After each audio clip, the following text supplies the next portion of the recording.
Jack, what's up, brother? Good to be sitting down with you. It's Great good to see you. Yeah, you awesome. too. Hey, we didn't meet here for the first time, did we? We had already met in Utah. Yeah, I think we had met in Utah. I'm trying to think how we got connected. I don't know. It might have been social media, and then but you came up to the house first, I think. Yeah, and then we met again here. That's right. Yeah, you had me out, and the first time I was up there, you shared some wild game with me, which I thought was pretty gracious of you. Well, thank you. Well, we certainly have enough to share. Yeah, well, that's a good problem to have. Yeah, I think you shared some elk with us, which I'm sure is long gone by now. Oh yeah, we've moved on from the moose, the elk. I think there's a place in Colorado I need to go visit because they have some of your meat. my daughter's elk from last year still. Oh, is that right? But, she shot a nice elk last year. She shot a good one. Yeah, it was awesome. It was a great shot. Did you have it scored? No, I mean, I still have to go pick up the mount and all that. It's just been a busy year. So was that her first elk? No, she got one when she was 10. She's 14 now. Oh, okay. But when I got out of the military, one of the retirement gifts, somebody got me an elk hunt for me and my wife together, and to go to New Mexico and have a great experience out there. And I'd gotten an elk a couple years earlier with a muzzleloader. I had an amazing hunt, public land, my first elk hunt, and it was incredible. And so I asked him, hey, I was like, thank you so much, but you can have my daughter and wife go, and I'll just go along with them. Tag along with them, and he was like, absolutely, let's do cool. it. So, and she was 10 at the time? She was 10. Awesome. And it was actually crazy because it was a place in New Mexico that used to be a ski resort, I think in the 70s and 80s. Okay. And then it kind of went under, so there's still some homes up there. And the ski resort, the runs are still there-ish. Right. But there's nobody else up there. So really? The elk go out and eat, and it's amazing. That's awesome. She took one shot, the 300 blackout, off sticks, 300 some yards, and she's been shooting since she was, I don't know, 5. I imagine it's pretty much in her blood. And it was, I think so. I mean, she's tough. I was talking with somebody the other day. They were saying, and I actually agree with this, is that women tend to be better shots. Oh, it was Bruce, the president and CEO of Leupold. Well, I think it's so they take better direct. We're like, I know all this already, you know? Ego doesn't get in the way. Exactly. There's that, but then the other side of it, too, is that there's no pressure to perform. Like, I've felt that way when I go on a hunt, is I feel a sense of pressure because, I want to make my wife and kids specifically proud. And then there's a bunch of people that follow me, and I'm like, I want to shoot this because then they could see the picture or whatever, and so we put a lot of undue and unnecessary pressure on ourselves, and it hinders performance. Yeah, maybe. And then, but the other part of that is that husbands, spouses, boyfriends should not be teaching their significant other how to hunt or shoot. I don't think that works out very well. It's always because just the contention that it creates. Yes. When I took my wife to the top of Mount Shasta, not that long after we were married, but it was really her first time backpacking, mountaineering, that sort of thing. And you're roped up, and you got crampons on your boots, and you're starting at like 1 a.m, and you're heading intense. up, and it was cool. And it was her first time just backpacking, but it was really mountaineering and hitting the summit. That's 14,000 feet, and I was like, you got to drink something on the way. You got to drink something. Here's some of this goo stuff that's kind of new at the time, and take this. And she's like, you can't tell me what to do. Oh, really? And I'm like, well, it's really important. You need to hydrate, and then the guy we had a guide come over. He's like, you really need to have a little water and some goo. She's like, okay. Like, what? I've been telling you that for 2 hours. I was just saying that. Come on. So anyway. They have a term for that. It's apparently called mansplaining. You're not supposed to do that. Is that right? Well, I hear about all these terms. Like the things that mansplaining. that men do wrong in the world. Yeah, but you hear all that stuff. I'm inundated with it. That's right. I get messages from people just about every day, like, here's an article about why masculinity is bad, and here's this article about this woman trying to become a man or this man trying to become a woman, and it's like, oh my gosh, it's crazy. Oh yeah, you must get inundated with that stuff. I do. But I'll take it back to the elk hunt. So my daughter takes this shot, 300 yards off sticks, 300 blackout, and the guide's like, miss, and it just disappears, right? So I'm like, it's okay. It's what was wrong with the shot? Right. Anything feel off with it? And she's like, no, it was a good shot, clean shot. Like, she knew she hit it? Yep. And I'm like, well, I thought it was just a kid, like, not wanting to say it. Because there was a lot of pressure. Like, the guide was a little younger, and he was like, putting a lot of pressure, which is probably not the best way to go. And we walk up there, no blood, don't see anything. And, the guide's like, he said he saw some dust come up in the back. And he's like, well, we'll just walk up here and check it out. And we walked up for a little while, and you don't see anything. And we come back, not 20 yards away from where that thing was standing. It had just moved a little bit, just on this little knoll, and disappeared. Really? And it was just there, one Just shot, there, dead. heart, lung. It was amazing. Heart and lung. Yeah. Wow. Just took it right out. Yeah. You got to be pretty proud about that, I'm sure. It was awesome. Yeah. She was very proud of it. Well, she should be. I think that's a pretty cool thing. Yeah. I took my son on a hunt. This was last year. It was a pig hunt, and he was shooting with a crossbow. He made a great shot on a pig. It was a little high, and when you get on those pigs a little high, like it just hits that armor, that protection they have, and man, we just couldn't recover it. We looked for a long time, and even the dogs, they couldn't find it. But it was kind of disappointing because he was so excited about it. And it was funny because we were sitting there in the blind, and we heard these pigs come from behind us, and they ran out in front of us, and I'm like, all right, dude, you ready? And he's all nervous. He's like, yeah, I'm ready. So he gets his crossbow out, and I'm like, just, breathe, pick out. There was maybe 10 pigs there. I'm like, just pick out the one you want. Good broadside shot. And I'm like, you got a good one? He's like, yeah, are you ready? I'm like, yeah, I'm ready. And he's like, well, get the camera. Oh, no. I know, it's so crazy. I'm like, oh, okay. So I grab my phone and I record it. And he's like, and I said, okay, just breathe. And when you breathe, squeeze and he, boom. I'm like, oh, crap, that was quick. And it had the nocturnal on the bolt. Okay. And, man, so he ran off, and we looked at him like, dude, that's a kill shot. Great shot. But I think it was just a little too high. And those pigs are so resilient anyways. Yeah, they're tough. Yeah. They're tough. Have you done anything in Maine yet? Have you gone hunting out there yet? Yeah, we went hunting this year. You're in a great spot now. It's amazing. We are in a great spot, but there's not as much wildlife as I would have thought. Really? Yeah, I mean, if you get a little bit further north, you can get into the moose, and I had a couple of buddies shoot some really nice whitetail bucks this year, but my son and I went out. Man, I didn't see a single thing.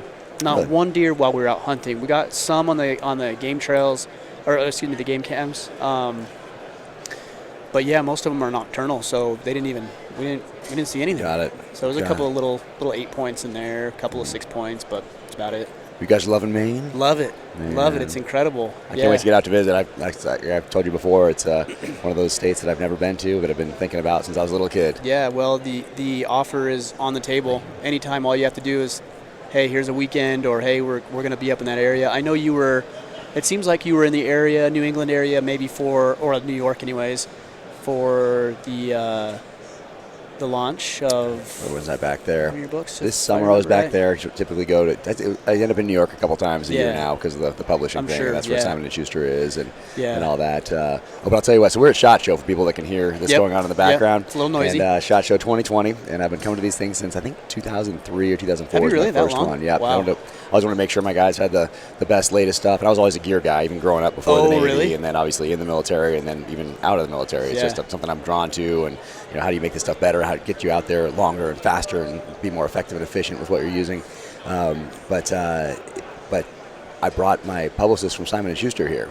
And for someone from New York. This is the first time here? For him. I met him yesterday. Yep. Great guy. And he is awesome. And but from New York and that building and that area, a lot of them don't really realize that there are things like this out there that happen. So and my favorite part was massive this is. This is crazy. I mean, how many acres do they say this thing is? I have no idea. It's insane. But he came out here and saw this and was like, man, he just couldn't believe it. Oh yeah. Like he could not believe it. And he had a great time though. He had a blast, and I had a blast. I mean, that was my favorite part. That was introducing him to this community and to all these people, to all this gear, and to all these people that seem to be very passionate about the books. I mean, it's crazy that these things, these lines that have been part of these signings. It's just, I feel so fortunate. It's incredible. Well, I was interviewing a mutual friend, Clint Emerson, also same publicist, right? Yeah.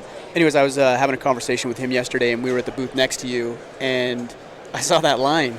That's crazy. For people. I mean, it was, and you did the same thing last year, right? You were signing books last year, but it seemed like it was even more so this year. Yep, I think so. And this year, people are. It's kind of strange. It's people are recognizing me, and it's more so from like Instagram, social media stuff. Yeah, it's such a powerful tool. It is, and I've had so many people stop me to say that they appreciate my message, they appreciate me being positive and what I'm posting and all that stuff. And I never gave it a thought until a month or two before the first book came out. Like I never really thought about social media other than I don't want to do any of that stuff, especially in the military. And then even afterward, it was just so foreign. Oh, so I it's didn't so grow weird. up to it with it.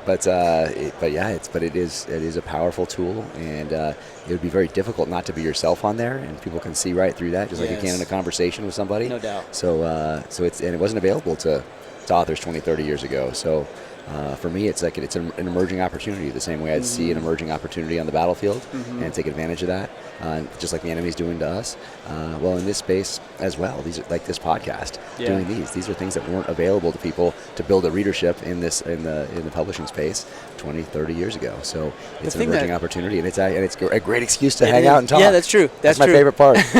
Well, the thing that's nice about it too is you maintain some of that power and that, not empowerment necessarily, but control over your own, the way that you run it. I mean, even traditional publishing, I imagine, has taken a real hit as social media has begun to increase and self-publishing has become more viable.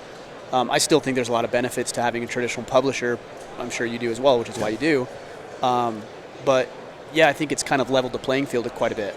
Oh yeah, I mean, there's like if you didn't have that option, if you didn't have a big publishing house 20, 30 years ago, right? What were you going to do? Right. And then self-publishing comes in, and then what? Then how do you promote? Oh, now there's social media. So it's all these things kind of just started lining up and give people an opportunity now to really make it on their own and create their own brand, create their own business, and create their own following and create relationships with customers. Like, I look at this as, this is my storefront. Social media is my storefront.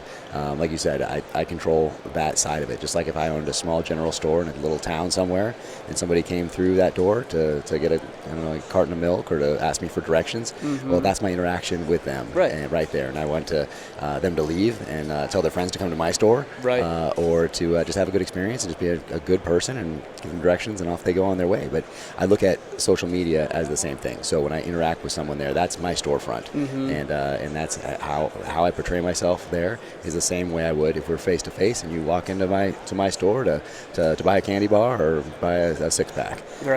So that's kind of how I view social media and these platforms. Yeah, I mean, it's definitely good for that, and it's interesting too because it's not so hard charging on the sales side of things, right? It's here's the personality, here's who I am as a person, here's what I believe. Hey, you can be a member of this community, because it really is kind of like a community. Oh, and by the way, if you want to read a book, or in my case, you want to join the Iron Council or go to one of our events, then we have those options available. But this is social media has just been a great way to develop and build relationships. I mean, we wouldn't even be having this conversation if it weren't for social media. That's it. And I think you have to offer something of value that, like you said, that's not a sales pitch. Just like it's value added for someone to walk into your store and get directions. Right. So when some people go to your posts and read them and interact with you, maybe on there with some comments or whatever it is, that has to be that's giving them something of value. And then they can either maybe take it to the next step and listen to the podcast, or go to the Iron Council or buy your book or whatever else it is you're doing.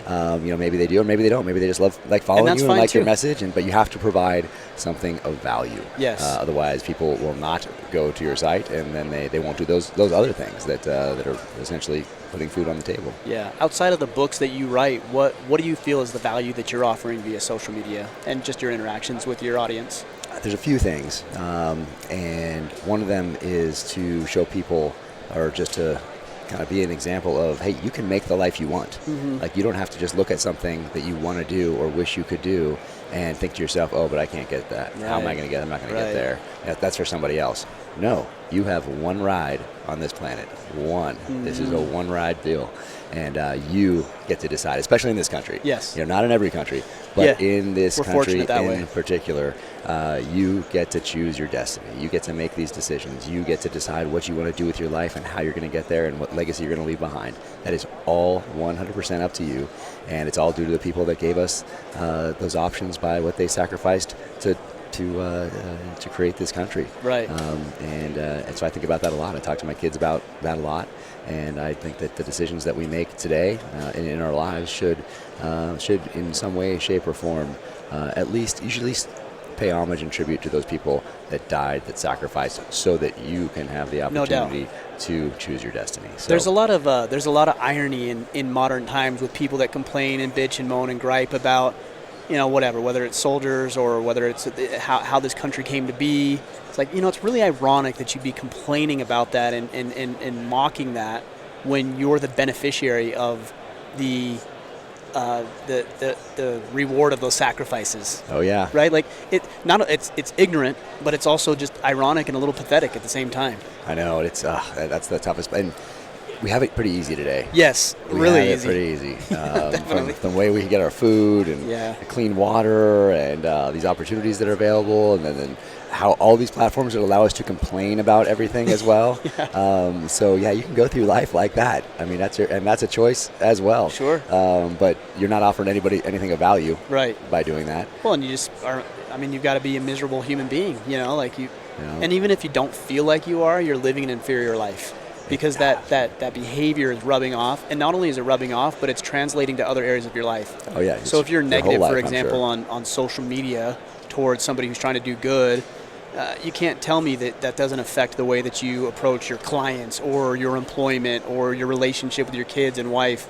It's wasted bandwidth. Like, for sure. That time could have been spent doing something positive, yes. and instead you chose to do something negative and tear somebody else down, or just it's crazy. But so in something when we talk about offering something of value, so I think that's it. It's just as the example to show hey, you can make the life you want because this is what I wanted to do since I was a little kid. And also, don't pay attention to those odds. Like there'll be so many people that will tell you, let's pretend like you say you want to start a podcast, and people, I'm sure a couple were like, oh, he's going to start a podcast. Okay, here we go. Yeah. Right.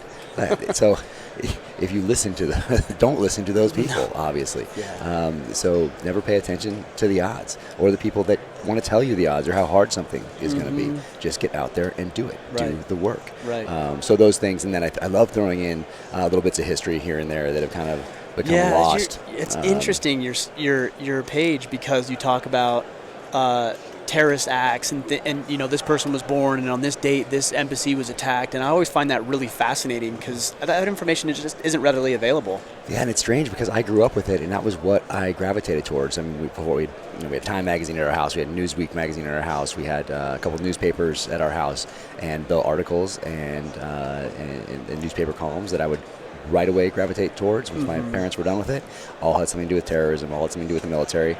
And so I remember that. I think all those things happened, that 80s type terrorism, late 70s or to early 90s terrorism, all happened at a very formative time for me. Sure.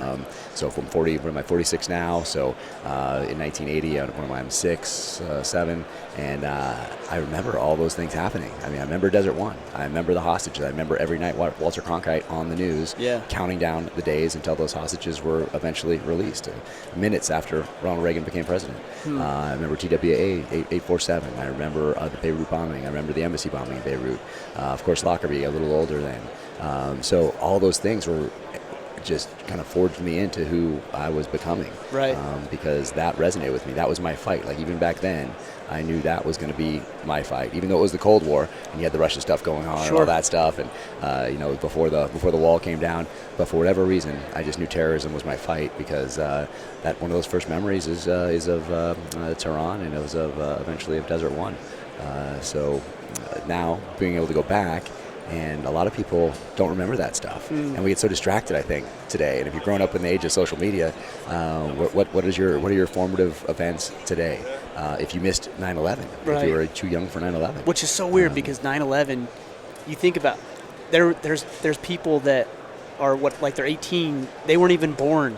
Going into the military. That's crazy to me. To even think about, because that seems like just yesterday. Oh yeah, I remember when some people were joining the military that were in 5th grade, 6th grade, 7th grade when 9/11 happened. I thought, oh my gosh, and now we have people that weren't even born that are starting to join the military. And what are their memories going to be, especially when they grow up with these phones in their hands and being inundated with influencers and whatever else it is, and some that might not be the most healthy people to follow. And so you got to be very careful, I think, about who you follow and who your children follow, and kind of encourage them to follow people that are positive, and we have positive influence. It's just a different medium, just like the books I read growing up, hardbacks, paperbacks, newspapers, magazines. Well, similar stuff. It's similar stuff, but it's online. And you're not controlling what comes to that front door either, so you got to pay a little more attention as a parent. That's true. But it can be a powerful tool, and you can follow amazing people that are inspirational and that don't suck you in all day, but that give you a little bit maybe of encouragement because you see that they face some adversity adversity. Right. I think that's one of the most important things, is realize that everybody that got to where they are, no matter where it is, they faced adversity at some point along the way. They might not talk about it all the time. That might not be what they highlight, but they faced adversity for sure. Even people that were handed things, it's a different kind of adversity that those people are going to face. Yeah.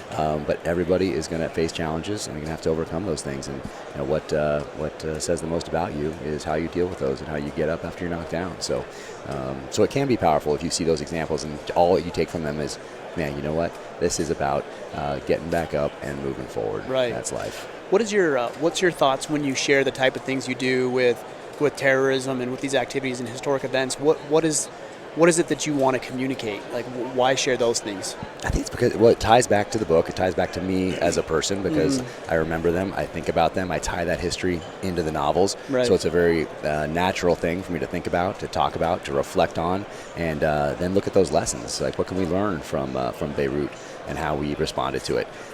So we responded to that with some harsh rhetoric, and then a few months later, we left. So what message does that send the enemy? Right. And what did that mean for us later down the line?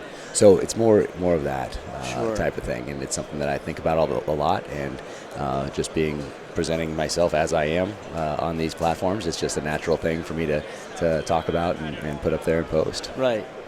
One thing I've always wanted to ask you, because we've been friends for a little while now, is you are what I would consider a kind person. Your demeanor and how you communicate, and that you truly do care about people, from my perspective, is what I see. And I'm trying to think the right wording, and maybe this isn't the right wording, but maybe unassuming a little bit for this badass Navy SEAL. I do get that quite a bit, actually. Like the disconnect for me is always, it's just interesting for me to make that connection. I'm really curious about, especially since you've dealt with it sounds like. Yep, no, I've dealt with that probably my whole life, and I've dealt with it. It's just like me. It is what it is. You're right. But last night, even somebody said at one of the events last night, they said, "Oh man, I read you're so nice. How could you write this stuff in the book? Like, where did that come from? Like, you had some issues." It's just, for me, I think it was, expenditure of energy, I think. And I don't think I thought about it this way growing up. I was just me running around doing my thing, knowing where I was going to go and how am I going to get there. Okay, I'm going to run real fast. I'm going to run these hills. I'm going to, do some pull-ups, be ready to go. I'm going to read about all this terrorism stuff, be as prepared as I can possibly be, because I know my path from an early age. But I don't have to be, like, mean about it or crazy about it. Like I can still do that stuff with a smile on my face. Sure, yeah. It's not a requirement that you be a dick or something. Yeah, exactly. Yeah. So, and I did, I don't know where all the different influences come from, like who makes us who we are, nature, nurture, all that sort of thing. But for whatever reason, it always appealed to me to be one, why wouldn't you want to be kind to people? Right. But be prepared to flip that switch and put them into the ground. Like, that's why be mad all the time? I'd be tired. It's probably going to tire me out. Yeah, great point. If I'm just looking around all the time, waiting for a fight and looking for a fight or whatever. That's exhausting. Yeah. Like, that's tiring for me. It's much more efficient, I guess, and effective for me and it's natural for me to want to be kind and want to help people and just be me, but also to have those skills. And I started from a very early age. Boxing, when jiu-jitsu first came to this country, I was in right away, early 90s. Yep. Yeah. And in the early 90s, you take a couple classes and you're going to be good for a few, like you were good until about 96, 97, and then people really started to get a little better. To get good. Yeah, and then 2001, 2003, 2004, then they got a lot better. And today, oh man, jeez. Like my skills that I thought were really good back in the early 90s, early to mid 90s, like nothing. That's the thing, is I see, like, I train with some guys and I'm like, man, I'm not getting better. I'm like, well, no, I am getting better, and so are they. So we're getting better together, and so it doesn't feel like you're improving, although you might. Yep, no, exactly. So just be prepared. And it's as easy as that. That Boy Scout motto resonates because it's important to be prepared. And part of that is being able to defend yourself, defend your family, defend your country. And what does that mean? It means training. It means knowing how to use these firearms, all these different platforms, knowing how to use knives, knowing how to use hatchets, knowing how to go empty-hand. Before it was called combatives, and knowing how to do all those things and being able to flip that switch and knowing when the time is to flip that switch. Sure. A lot of guys have a problem with that impulse control, I think. Especially when you're younger. It's more natural to want to, jump right into it and kind of prove yourself, just like we want to go to combat. If your country's at war, that's where a lot of us want to be. But same thing, with if you weren't in the military, I guess there's probably these primal urges to flip that switch and test yourself.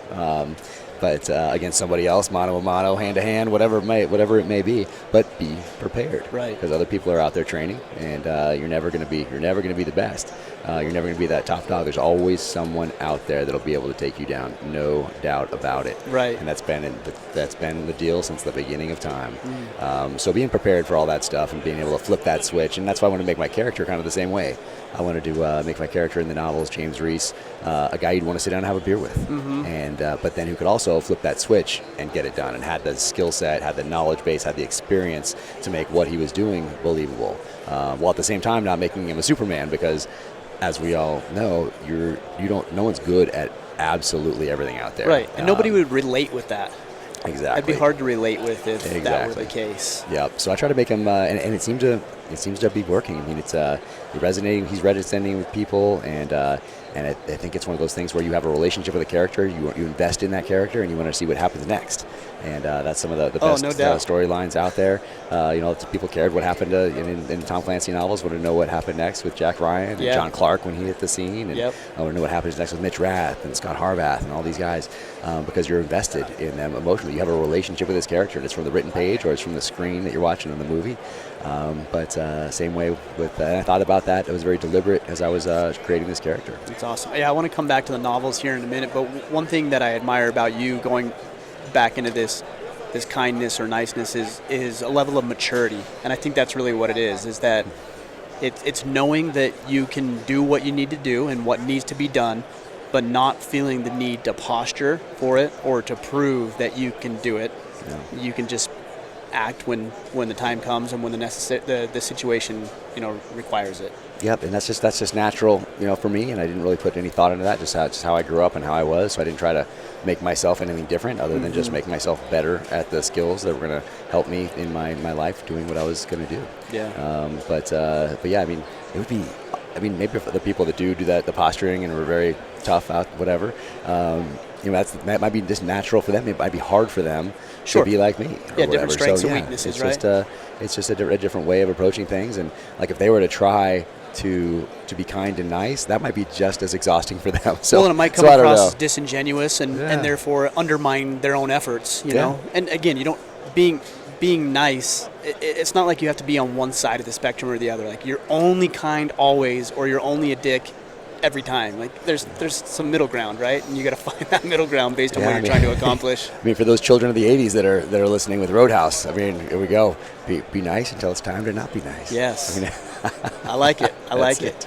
Yeah. So I want to talk about the book, A Savage Son. But before I get into that, what's next? Because how many books are in the series, or how many novels do you see coming from it? As long as people want to keep reading them, right? And Simon & Schuster wants to keep me doing and this, he doesn't get caught or killed. I'm in. Exactly. I mean, I guess you could do that at some point, but it's. I think it'd be difficult to create a character that people would resonate with so much. That's so much of me. I think that's why a lot of this is working, because he has the same background that I do. He likes his coffee the way I do, drives a car that I do, those things. Yeah. So that's why I think it resonates, because they're real. The emotions that he feels are things that I felt downrange at certain points in time, and I just took those emotions and applied them to a completely fictional narrative. Right. So I think I'm attached to this character, and I'm going to keep doing it as long as people want to keep reading. Yeah. But yeah, I wrote down about 6 or 7 different ideas for the first novel. Sure. And so those ideas are now becoming the next novels in the series. So I spread those out on the table, and I thought, which one of these is going to resonate the most with readers? Which is the most primal? Which is the one that is most visceral, and the one that is most apt to appeal to a New York publishing house? Right. And that was the theme of revenge, just because there's something about that theme that resonates with us, and there's a reason there's so many Death Wish movies, and it's just one of those things that has been part of the storytelling tradition from the beginning of time. So I wanted to tap into that. And then, it's so satisfying. It is, and you can't do that stuff. Individual deserved that, and you're right. I can't. Right. We're too civilized for me to be able to do that. So I'm glad that James can go ahead and take care of that for me. Exactly. Exactly. So that's why I chose that one right out of the gate. Yeah. And then the second one, it had to be a novel of redemption. This character had to learn to live again, and he had to transition just like we do leaving the military. Had to find that next purpose in life. Had to find that next mission in life. And I thought it would be disingenuous just to toss him into another adventure, or take what worked in the first novel and then just drop it into an international stage. Just regurgitate it. Yeah, I was very cognizant of that. That's good. And I wanted to take readers along on a journey with him, a journey of redemption and transformation. And then this third one, though, this is the one that I've wanted to write since 6th grade. I think you told me that the last time we had a conversation. Yeah. Probably. I'm so excited about it. So tell me the premise, the theme, and then we can talk about why you didn't make that one the first one, knowing that you wanted to write it for so long. So, Savage Son is the third one, coming out April 14th. And it's a tribute, really, to a novel, a short story that I read back in 6th grade called The Most Dangerous Game by Richard Connell, which was a short story written in 1924. And back then there were a lot of stories out there about hunting and people going to Africa and that sort of thing. And this guy took that very popular storyline and then flipped it around. And he is a story of hunter versus hunted, but people hunting one another. And when I was a kid in 6th grade reading that, it was the best thing I'd ever read. And I thought that one day I would write a novel, a fictional thriller, that paid tribute to that story. Interesting. And so that was Savage Son. And it really explores the dark side of man. Right. That's really the theme. And I didn't choose it first because I didn't think that the characters were at a place where it would make sense to throw them into this particular storyline. Exactly. I needed to get them. Yeah, I needed to get them there. Right. And it's just the third book in this saga. Totally made sense to be Savage Son and to be the tribute to The Most Dangerous Game. So I'm super fired up. And then there's some other things in there as well, and I give credit and the acknowledgments to all these people that have influenced me, these authors that have influenced me throughout my life, and people that have read First Blood, written in 1972, published in 1972, written late 60s, early 70s, by David Morrell, created the character Rambo. Really different than the film. Both are fantastic. I'm sure, but if you're a fan, you should definitely go back and read that. I'll have to check that out. And it's never been out of print since 1972. First Blood. Okay. Yep. It has not been out of print since 1972. Is that right? And did you watch the latest Rambo? Of course. I didn't watch it, but did it flop? There was no way I was not going to love it. Really? I mean, I grew up. You had just made the decision, I'm going in, and I'm going in. I'm gonna love this thing. Yeah. Like that's just, I could go in and pick it apart and have negative, of course. See, the problem for me is if I go in with the expectation that I'm gonna love it or this is gonna be good, it always is underwhelming. Yeah, I don't do that typically with movies. Okay, yeah. But because I have just such a connection to the character. Right. Growing up, I watched all these films at a very formative time in my life. Now I know the author. David Morrell's a great friend of mine now. That's pretty cool. And it's incredible. So I was gonna love it. No matter what. So I did. But the novel is really a refighting of the Vietnam War on U.S. soil. Okay. For those that are First Blood fans, you have Colonel Samuel Troutman. Remember him, the character? Yep. So his name is Sam for a reason. Uncle Sam. He's the establishment. And then in the end, I don't know. This is written in 1972, so I feel like I shouldn't. You haven't read it, so I'm not gonna spoil it. A lot of people probably haven't, so I won't spoil it. Though I do feel since it was published in 1972, I shouldn't have to abide by a spoiler alert at this point, 40 plus years later. But the point being that there's some language that was very deliberate that I put in there to pay tribute to that novel. Yeah. To Last of the Breed by Louis L'Amour. For those that haven't read that, I read that in the mid '80s. Amazing book. So that one also influences, and then one called Rogue Male that was written in I think '48. I want to say. Okay. It was a kind of a landmark novella at the time, and so all those things, all those books that influenced me, I somehow paid tribute to them in the pages of Savage Son, which was fun for me. It's interesting from being a layman, right? Just looking from the outside in and knowing that I either like a novel or don't like a novel, right? I don't know. I couldn't put my finger on what it is that I enjoy about it or don't enjoy about other novels, and I think you're alluding to that. It's the little meanings in there that aren't completely obvious, like Sam, for example. I would have never put that together.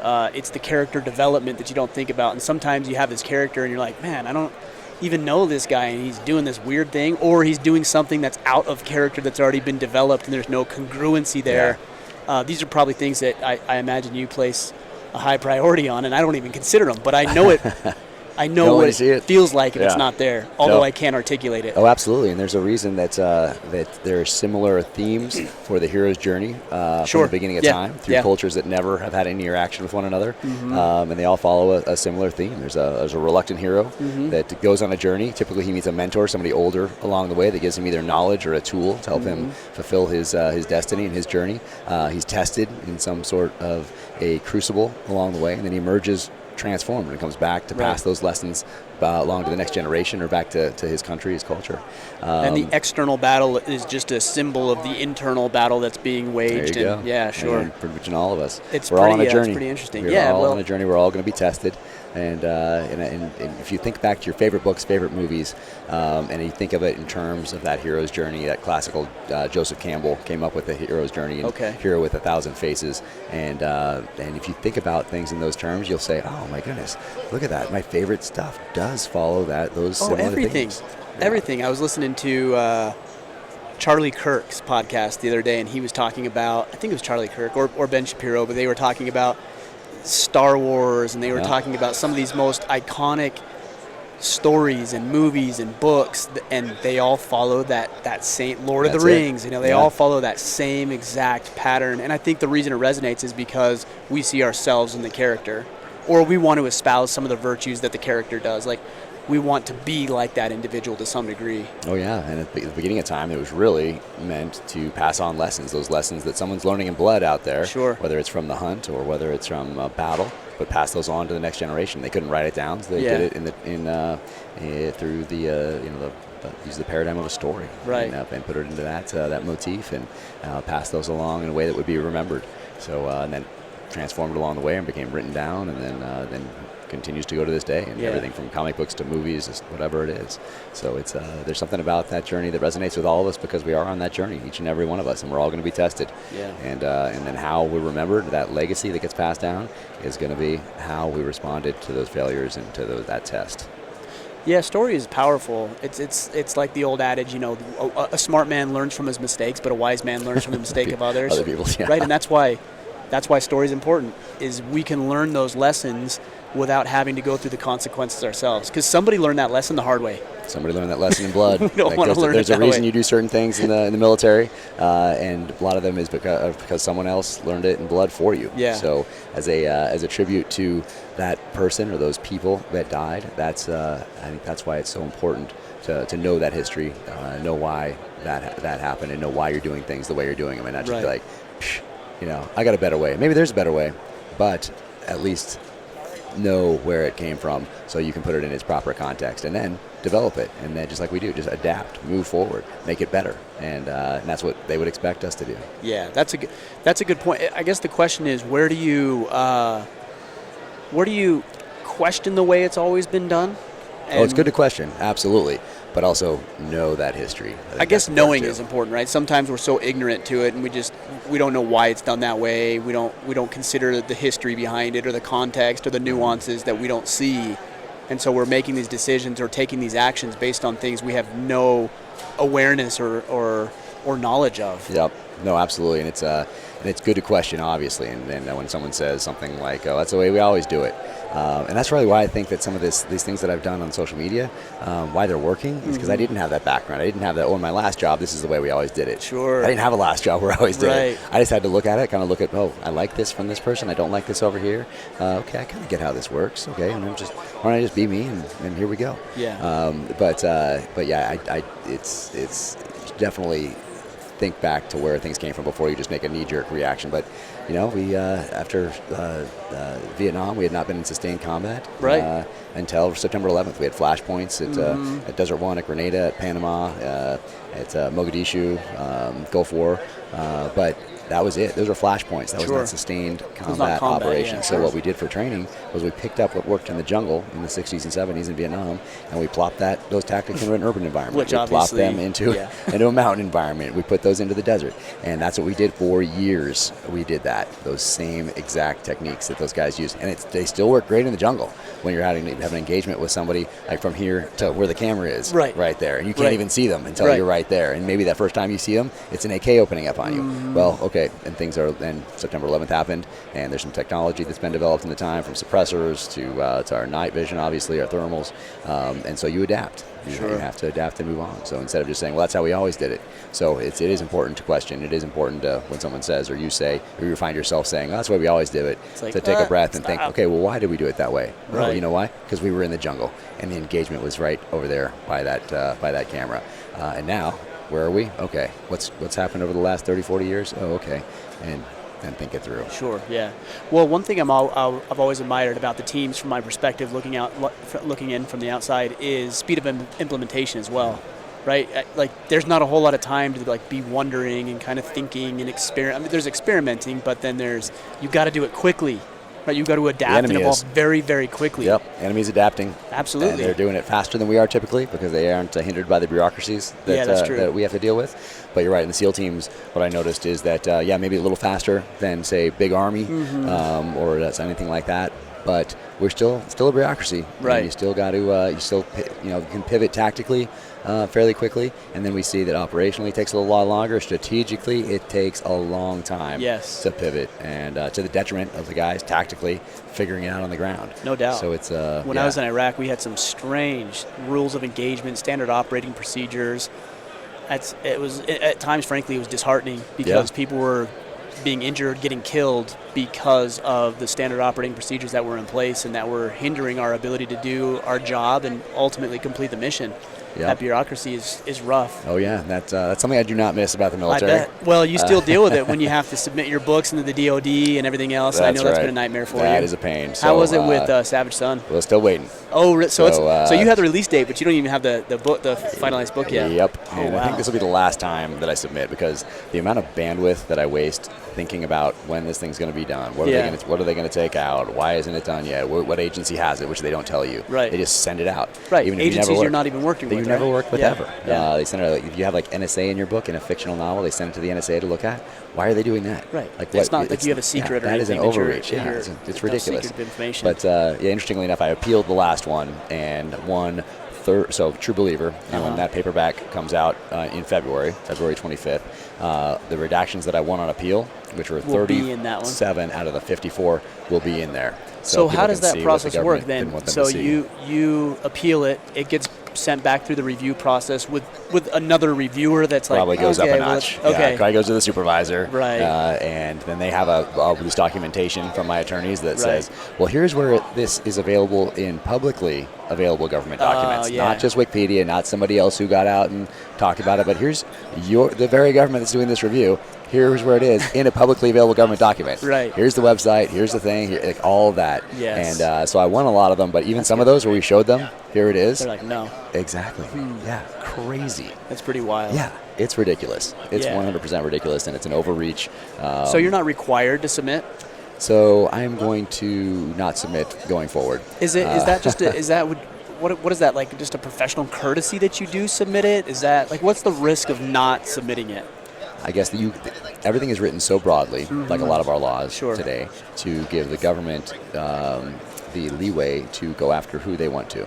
Lawsuits? Is that so what they it would could come be? after you. I guess they could come after you for like what we've seen in the past for nonfiction. Nothing for fiction, right? But for nonfiction, would be come after the profits of that book. Yeah. And I guess they could jail people, I guess, if they're giving away something secret. But I don't even know anything secret. Like, people think that SEALs, because you're a SEAL, you know the secret stuff. You know, you're kicking a door in the middle of the night. You grab somebody out of the bed. If he picks up a rifle, whatever, you shoot him. Like, and then if he's alive, you bring him back, you interrogate him, get some more intel, put it into a target package, keep building out that. Just like you would if you were a cop in any city in America. If you were a SWAT or whatever else, you're going to go serve a warrant in most every city in America tonight. Same thing. It's just that city happens to be Baghdad, happens to be Kabul, happens to be Mosul, whatever it is. Sure. There's nothing secret about that. Like, right, there's nothing secret. Yeah, kick it in your door, whatever. You got some specialized training. Yeah. You'd have to move pretty high up the chain of command to get to the secretive type stuff, I imagine. And interestingly enough, once you get up there, then you retire, and then you can go on cable news channels the next day and talk about what you were just doing without any sort of review. Right. So yeah, it's cracisness. It is a it doesn't make any sense, but that's the government. That's the government. So not making sense. Yeah. Yeah. That sounds about right. So yeah. So next time I'm not going to because you can't do, and if I ever did a nonfiction book, you definitely I would do definitely submit. Yeah, 100%. Because you're speaking in absolutes. You're speaking. You're even if you're alluding to it, you're saying this is fact. This is the deal. Yeah, Fictional is fiction. I'm obviously not, you're. It's a story. Yeah, obviously, it's all made up. It's all made up. Right. But So, I also think the thing that resonates with your stories is that although that yes, they are made up, they're well researched. You've obviously lived it because you wouldn't be able to write about it to the degree that you do if you hadn't. Another author I think is really good at this is Dan Brown. Yeah. Where oh my gosh, so although good. he may not have lived certain situations, great. the amount of research and Amazing. thought and everything that goes into it, I'm like, holy cow! Like, how does he know Da all Vinci this Code, stuff? Angels and Demons, it's incredible. He's Unbelievable. amazing. Yeah, unbelievable. He's amazing. So, in the future, gonna just publish, but this will be the last one that I submit. Makes sense on the fiction side. Yeah, me too. Well, hey, I know you've got. I think you have another meeting here. Yeah, gonna do a little podcast. I think we're gonna have a dog attack me or something like that. I've noticed that. Yeah, you got a pup behind you. In. You're safe there, but there's some other dogs here I would not want to get in a tangle with for Seriously, sure. there's some mean-looking dogs right here. Yeah, one of my least favorite thing to do in the teams was get attacked by a dog. So we'll see how this goes. I actually want to do that at some of our events. I want to get a trainer or a handler out there and put the suits on. It's awesome. I would love that experience. It's cool. Yeah. Can you Definitely feel the pressure and the bite through the suit? Yeah, you can feel the pressure, but it's not bad. It's not hurting you, but you can feel what's going on. For me, I didn't do it. I was not a dog handler, but I only did it, did it a couple times. But I was always worried they're just going to get me somewhere else. Oh yeah, that's exposed. Yes. Yeah. So that was always significantly more important. Yeah, but when you see some of these dogs, they're amazing what they can do. Just incredible. When I worked a lot of the dog stuff into book 3, into Savage Son. Oh really? Cool. Yeah, it's called my buddy John Devine. Yeah, I haven't read it yet. So I wanted to put the dogs in there and create some characters that had different backgrounds that I didn't have, that the protagonist didn't have, that were a little different. Right. So there may or may not be a character that looks like Andrew Arbito with some knives in there. There may or may not be a character that resembles John Devine in there working with the dogs. Awesome. So we got some good dog action in Savage Son. When are we going to have a movie?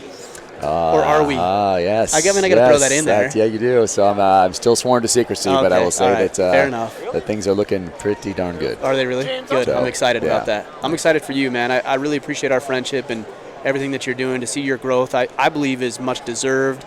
It's pretty cool to see like the line that we saw yesterday of people who are inspired and motivated by you. It's pretty cool. It's powerful. Thank you so much, and I appreciate all the support, and I love what you're doing out there. And I'm always supporting you. Stay strong. Anything I can do. Appreciate that. Let me ask you one question as we close things out, so you can get on to the rest of your day. What does it mean to be a man?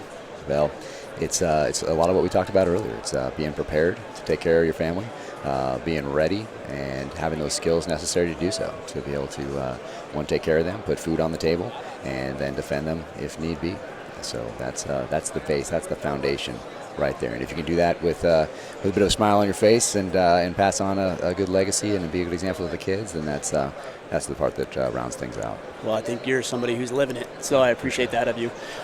Where do we go to connect with you? Social media, obviously we can get the book. Well, I think we're going to be releasing this podcast a week or two before the book comes out, so pre-order right now. Awesome. But let us know where to connect with you. Perfect. Yeah, you can get book anywhere. It can be ebook, audiobook, any way you like to read. Now you have somebody else read the audiobook, right? Yep. It's not you. Yep, Ray Porter. Okay. And I had no idea that these narrators bring a whole fan base along with them. Oh, they do? I had no idea because I just read. I wouldn't have thought People that. are like, "What's he reading next?" So it's a whole other thing. Yeah, I didn't know that. I would not have thought that. that. And luckily, I chose wisely. And Ray is an amazing guy. He was up for audiobook of the year last year. He was up there with Stephen King. Really? And Ruth Ware. It was incredible. Interesting. So that was really cool. Yeah, amazing. So Ray Porter, amazing guy. Officialjackcar.com website for a little more deep dive into some of the weapons and that sort of thing used in the novels. And to follow along, you can jump on at Jack Carr USA on Instagram, Twitter, and Facebook.